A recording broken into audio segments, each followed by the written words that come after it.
అందరికీ నమస్కారం అండి. నేను కడియం మండల తెలుగుదేశం పార్టీ ప్రధాన కార్యదర్శినండి. ఇక్కడ వేమగిరిలో కనీవిని ఎరుగిన విధంగా మహానాడిని జరిపించాలని మా గోరెంట్ల బుచ్చి చౌదరి గారు, అలాగే మా అధినాయకులు, ఇక్కడ ఉండే వాళ్ళందరూ కూడా చాలా దృఢ సంకల్పంతో ఇక్కడ గ్రౌండ్ అంతా చాలా శుభ్రం చేస్తున్నామండి.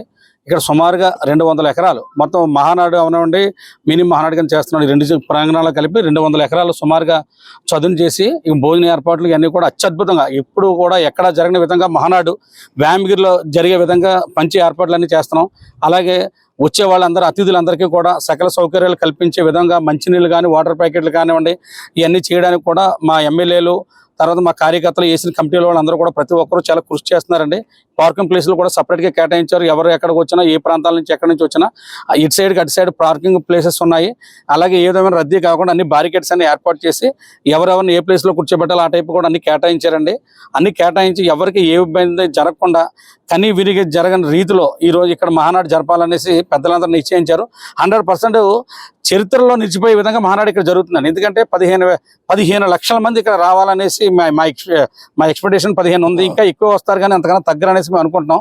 అందువల్ల 100% ఎప్పుడు జరగని విధంగా బాగా జరుగుతుందని ఈ మహానాడు మేము అందరం కూడా చాలా సాయశక్తులా ఇక్కడ మా నాయకులు అందరం కలిపి చాలా కృషి చేస్తామండి. అలా జరుగుతుందని మేము తప్పనిసరిగా ఆశిస్తున్నామండి. ఇప్పుడు 15 లక్షల మంది అంటున్నారు. గ్రౌండ్ చూస్తే సుమారు మీరు చెప్పిన 60 ఎకరాలు ప్లస్ ఇంకొక 150 ఎకరాలకు గ్యాదర్ చేస్తామని చెప్పి అంటున్నారు. ఇక్కడ తొక్కిసలాట జరిగే అవకాశం ఉందని చెప్పేసి ఒక ప్రచారం జరుగుతుంది. దానిపై మీ స్పందన ఏమిటి? అదంతా కూడా అద్భుత కల్పన అండి. ఎందుకంటే ఈ 200 ఎకరాలని మేము ఎందువల్ల చెప్తున్నాం అంటే, మాకు ఇక్కడ ఉన్న ప్లేసెస్ అన్ని ఎక్కడికక్కడ అన్ని పార్కింగ్ ప్లేసెస్ కానీ ఇవన్నీ డివైడ్ చేసాం.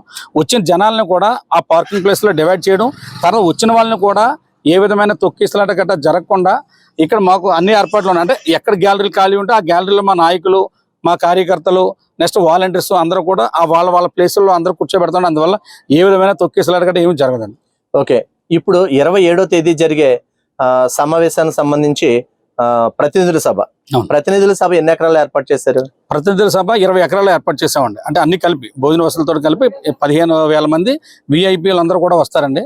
ఆ వచ్చిన వాళ్ళందరూ కూడా అక్కడ కూడా సకల సౌకర్యాలన్నీ కల్పించి అన్ని బాగా మంచి ఏర్పాట్లు అయితే అన్ని బాగా చేశారండి. ఓకే అండి, 28వ తేదీ సుమారు 15 లక్షల మంది పాల్గొనే అవకాశం ఉంది. ఆ రోజు గ్రౌండ్ ఎన్ని ఎకరాలు ఉండే అవకాశం ఉంది? ఆ రోజు గ్రౌండ్ మీకు చెప్పాం కదా, 200 ఎకరాలని సుమారుగా చెప్పాం మీకు.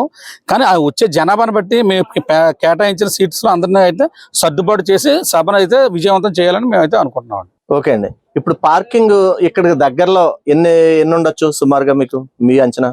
పార్కింగ్ ప్లేసెస్ అయితే మొత్తం 10-15 చోట్ల ఉన్నాయండి. అంటే పెద్దగా అంటే 15 ఎకరాస్ 20 ఎకరాస్ ఆ టైప్లో 15 చోట్ల 20 చోట్ల మొత్తం అన్ని చోట్ల కూడా ఏర్పాటు చేసాం పార్కింగ్ ప్లేసెస్.